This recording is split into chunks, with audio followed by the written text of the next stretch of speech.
Segar mawar dalam jambangan, jadi hiasan si anak dara. Pemanis kalam saya sembahkan, awal bismillah pembuka bicara. Bismillahirrahmanirrahim. Assalamualaikum warahmatullahi wabarakatuh. Salam sejahtera, salam nadi ilmu, amalan membaca. Yang belas kasih lagi yang mulia, begitulah maksud nama yang diberi, Nur Syafiqah Alia binti Nur Shah. Saya merupakan pelajar tingkatan 5 dari Sekolah Menengah Kebangsaan Buluh Kasab, Segamat, Johor. Kod sekolah JEA 7031. Buku yang ingin saya bicarakan pada hari ini ialah novel trilogi Takdir 2, Percaya yang Tidak Sirna. Buku ini ditulis oleh seorang penulis muda yang amat saya kagumi, iaitu Hilal Ashraf. Buku ini diterbitkan oleh Galeri Ilmu Sdn Bhd dan dijual dengan harga RM21 bagi Semenanjung dan RM23 bagi Sabah dan Sarawak. Buku ini mempunyai 463 halaman bercetak dan mempunyai 20 bab. Buku ini juga mempunyai 3 siri, namun siri yang akan saya bicarakan hanyalah siri yang kedua sahaja.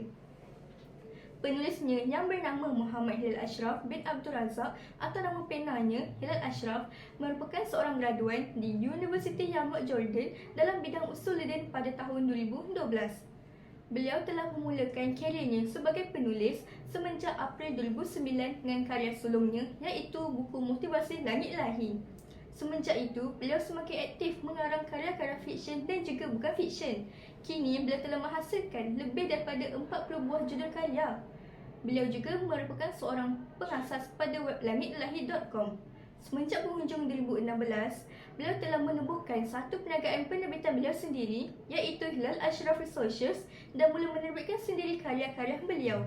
Hebat dan menarik bukan penulis ni? Apa tunggu lagi? Jom kita selami buku ini.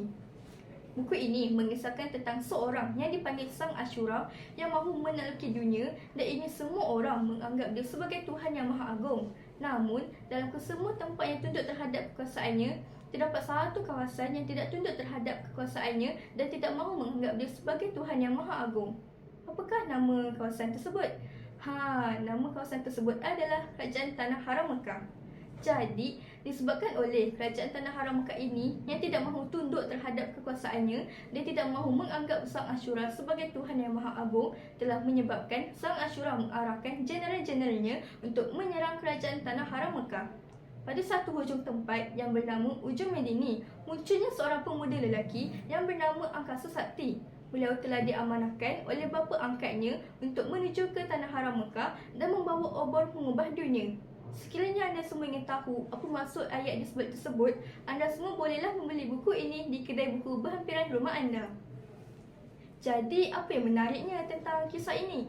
Bagi saya, antara perkara yang menarikkan perhatian saya ialah buku ini menceritakan tentang bahawa hati manusia Allah yang pegang.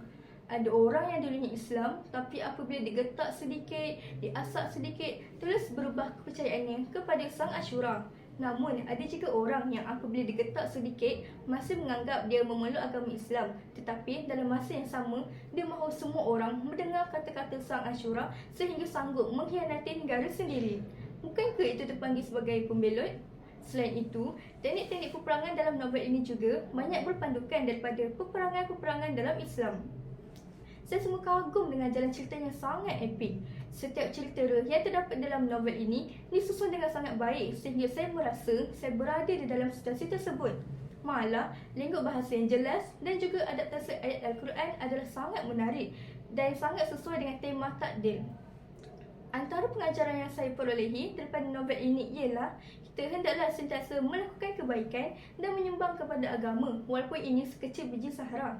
Selain itu, novel ini juga menyelahkan satu mesej yang penting iaitu tentang hubungan manusia dengan Tuhan, iaitu kita perlulah mendekatkan diri kepada Tuhan dengan memperbanyakkan amalan agar kehidupan kita bahagia di dunia dan di akhirat.